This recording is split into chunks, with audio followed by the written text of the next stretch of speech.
Hey, we wanted to take a little bit of time to talk about our online, basically it's our texting service called Pick-a-Tech, and it's about 2 years old now, and the service allows technicians or estimators or anyone within the shop to text questions while you're in the moment. And I think probably one of the most difficult things about being a shop right now is not necessarily the cars, even though they have evolved drastically, but a lot of times it's interpreting the information. So it's not like you don't know the OE information is there, but sometimes it's even interpreting when you get it and read it. So we get a lot of questions of where is something, or two, I'm reading it but I don't understand it. And so you've picked a couple of the top inquiries over the last week or two? And I think it's important to note that, as you mentioned, that we are getting a lot more technicians, estimators, collision repair professionals going through those procedures. So the increase in volume that we're getting from Pick-a-Tech inquiries is great because it means that we're reading the procedures, we're following the procedures. But from time to time, we've got, OEMs are big companies, and oftentimes you got service involved, you got marketing involved, you got publications involved, and maybe an international publication. So you've got a lot of moving parts. And so sometimes we get some clarification that needs to be had, and we'll track that down and find the answer. I found a couple that I thought that we get a lot of questions on that are readily available, but again, people don't always know where to look for certain things. And then a couple, and not only do we do help with the technical, but also on the business side, kind of how to help run your business, and you tackle a lot of that. I get the insurance questions, the estimating questions, those kind of things. Yeah. Kristen, can you take this estimating Can you take this question? The first one I came up with was, we get this one quite a bit, is the procedure calls for plug welds. Can I use a spot weld in replacement? A lot of vehicle manufacturers will allow that. Toyota is one organization that allows that. So they have a collision repair information bulletin, their crib bulletin, number 181, that says that squeeze type resistant spot welding may be substituted for gas metal arc / maybe plug welds. However, spot weld substitutions should match the factory weld size, strength, and appearance. So again, one vehicle manufacturer that has a document that says, yes, if it calls for a plug weld, you can substitute spot welding. So that's one that we get quite often. Most of the OEs do have that. And I remember a couple of years ago we asked them, why don't you just put spot welding in the procedures? And their response was, well, really, unfortunately, I'm going to say unfortunately, right? A lot of shops don't have a spot welder. So they write the repair procedure for what they think a majority of collision repair centers will have and be able to do. And then somewhere differently in the manual, like with Toyota, it's a crib. General Motors has a very similar kind of a document that just says, hey, you can do, we would actually love for you to do spot welding. Just, make sure that you're same number, same places, same everything else. Or sometimes an increase in numbers. So some of the, again, Nissan used to require like 30% more. So again, bringing math back into it. Yeah, but that would also be, that bulletin, so one of the things I want to bring out from a negotiation standpoint, that really rules out the use of a used quarter panel. So even if you remove that quarter from the backside, so I get that a lot. Well, I'm not drilling off that quarter, Kristen. I'm removing things from the backside and I'm leaving the panel intact. You still can't weld over a weld. Yeah. And if you're going to follow that OE documentation, then it rules that panel out. Yep, exactly. No.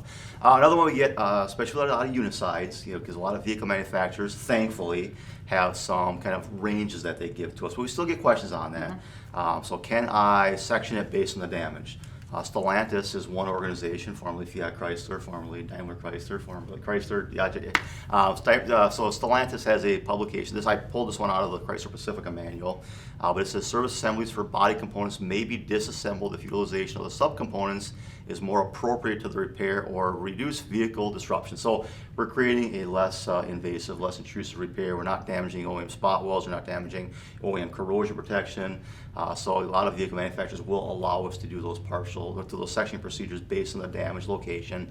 And another thing that we get questions on is, I've got this assembly, but I don't need to put the whole assembly in. Can I just put in a portion of the assembly? And again, some vehicle manufacturers will allow that. Honda, for example, is one vehicle manufacturer that says if it makes more sense to, again, disassemble an assembly at a factory seam and put in just that sub-assembly, go for it. So again, the vehicle manufacturers, as more collision repair facilities are using these procedures, are seeing things that we're questioning or getting clarification on. Again, the vehicle manufacturers are doing a great job, I think, of updating things and helping us as repairers repair the vehicle more effectively. We've never had this much information available to us, really in as easy to use and find format. But here's the issue. With every repair, what you need to do is going to be in multiple sections of the manual. So if you're using maybe, let's say, repair procedures that are built into your estimating system, and you're just looking, say, for a quarter panel procedure, that's not enough information to repair the car. There's going to be other sections of the manual you're going to need to research. And that means knowing what to look for, not just hoping it shows up. And that causes some people sometimes. They're holding one document when they call us and we go, oh, here are the other 3 that go with that. Yeah. And they're a little surprised to find out that there was other stuff they should have been looking for. And one that we get a lot on that, where we kind of head down that rabbit trail, is the disconnecting battery. Because there's so many steps that are required now following battery disconnection or reconnection. That again, the procedure just says disconnect battery, and then the end says reconnect the battery.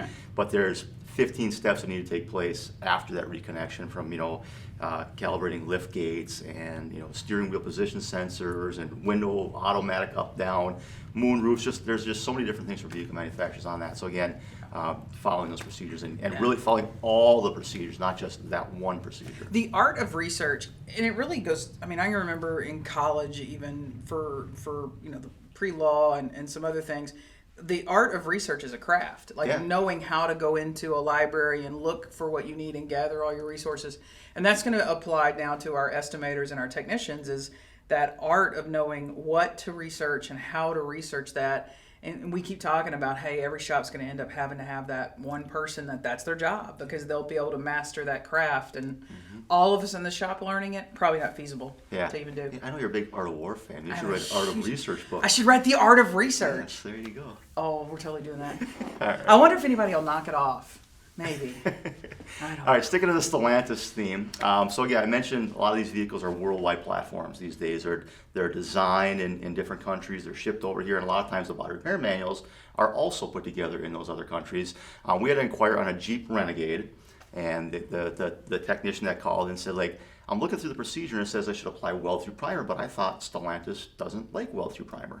And I'm like, yeah, that's correct. Everywhere it says don't use weld-through primer. So I reached out to Stellantis, and they came back and they told us, no, don't use weld-through primer on that. So again, here's a case where if you're following the procedure, you might be doing something that isn't approved.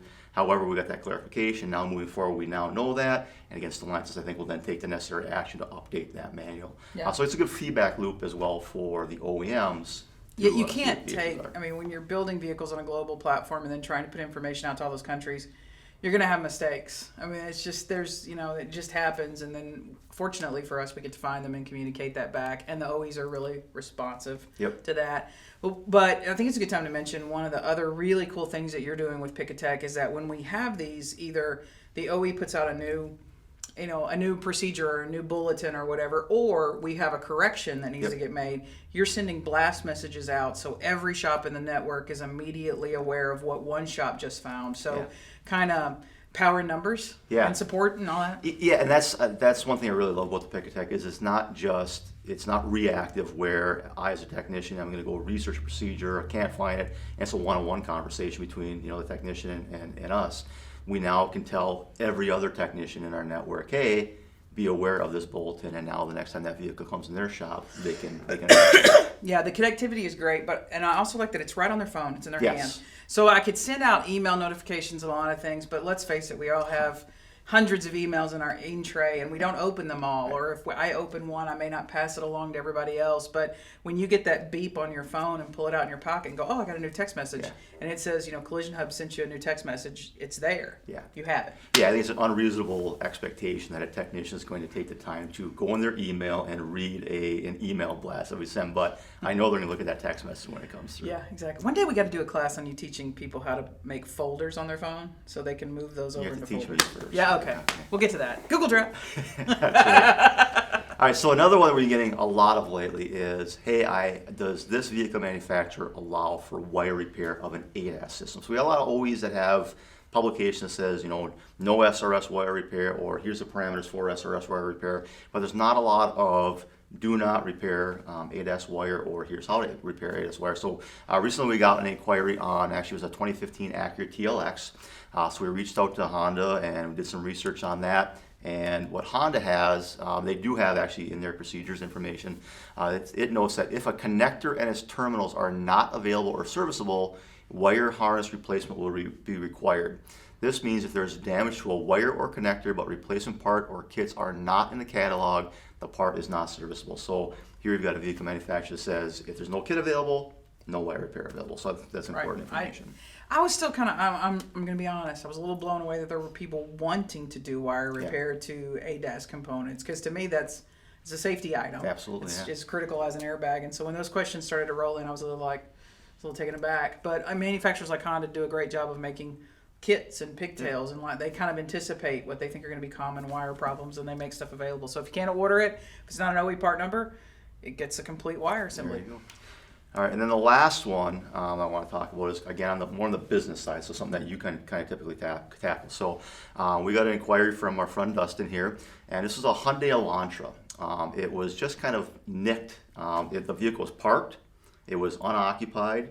No airbags deployed. The vehicle's off. I mean, like the car's just sitting there. Someone came by, and what we're looking at here is a little bit of damage on the left rear bumper cover, a little bit of damage, little tear there on the quarter panel, and a little bit of damage on the tail lamp. And so Dustin went and looked in the service information, and there was no requirement for steering column inspection or replacement or anything else, seatbelt replacement. The vehicle was parked unoccupied and turned off.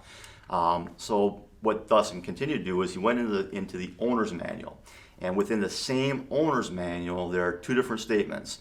One says the entire seatbelt assembly, after it has been worn in an accident, even if damage to the webbing is not apparent, that it has to be replaced. So worn seatbelt requires replacement.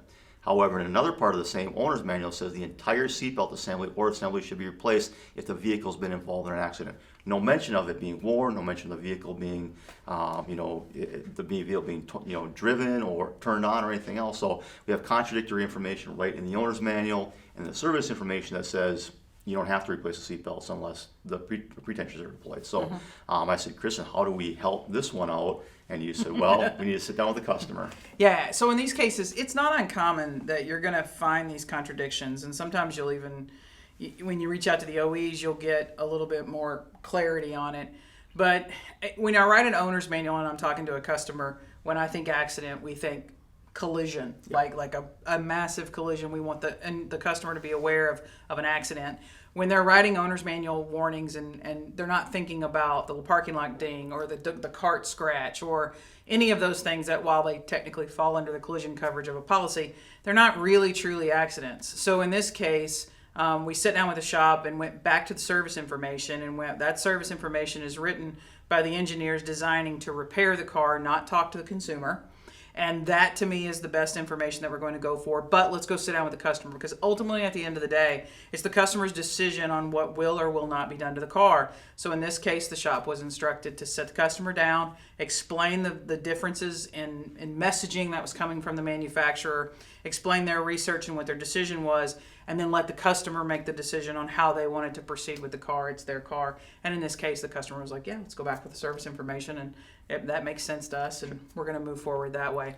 So sometimes it's not just a matter of reading and interpreting the procedures that's in front of you, but it's also a matter of interpreting multiple sources of information and then ultimately meeting with the customer. It's their car. We like to have too many conversations and decisions in a silo of what we believe are our expertise, but just get them involved and let them make the decision that's best for the car. Yeah, and then I think it's interesting about this one is conversely, Toyota a few years ago, there's a repair-driven news article on it where they had a vehicle that I think it required, I forget the exact details on it, but there's an OCS calibration required following an accident.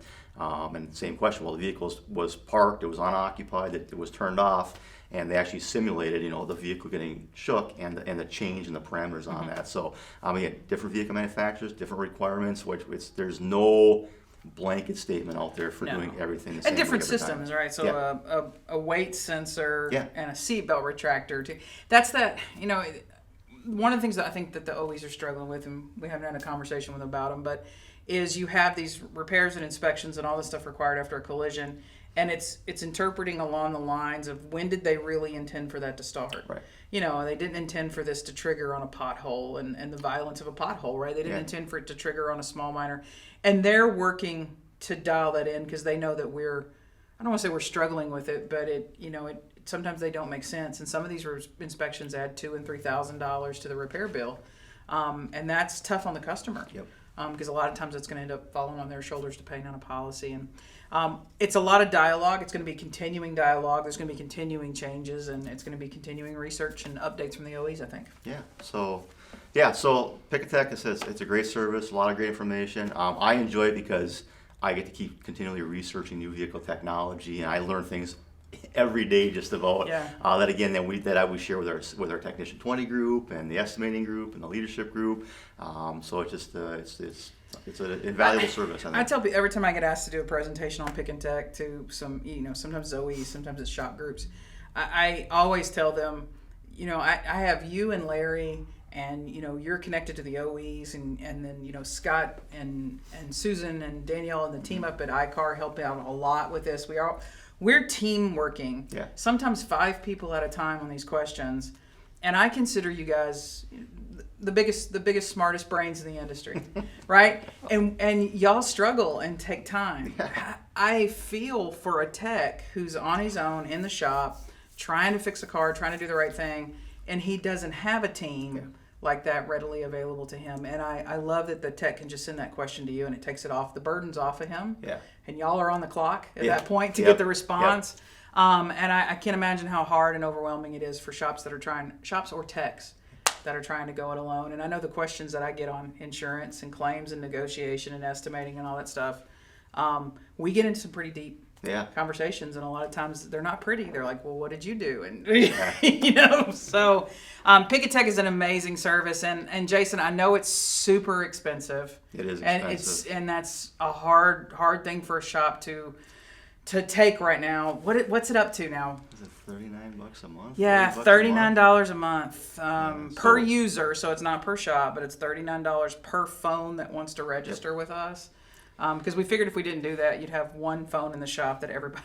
But $39 a month per user to have a helpline that answers questions and does the research for you, and do the digging, and does your research. For clarification purposes, we will not send you the OE repair procedures. Right, so we are not violating any copyright laws with that. We will tell you what is or isn't available. Yep. And then we will tell you where it's at so that you can, if you don't have a subscription, you can go find it. We may sometimes send you links so that if you have a subscription, when you hit that link, like in All Data, for instance, it'll take you right where you need to go. Or I'll jump on a Zoom call with somebody and we'll go through it together. We'll log onto their laptop or their computer and try to find it together. So we do that. Yeah, that's a great point. I think that's overlooked. We did you and I did a presentation a couple weeks ago to a big shop group. Yep. And that was one of the things that they were surprised about, is that you'll jump on Zooms and teach. I call it, teach them how to fish versus give them a fish, and you're on Zoom teaching them how to go through the OE procedures, and that's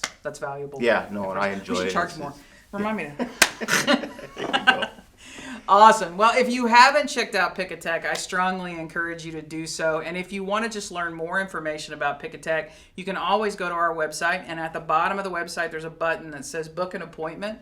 Or talk to Collision Hub. We kind of changed that. You can book an appointment, and Jason will get on that appointment with you and go over Pick-A-Tech and answer any of your questions that you might have one-on-one about how the service works. We're not going to answer your questions one-on-one about the repair, but we'll answer your questions about how the service works.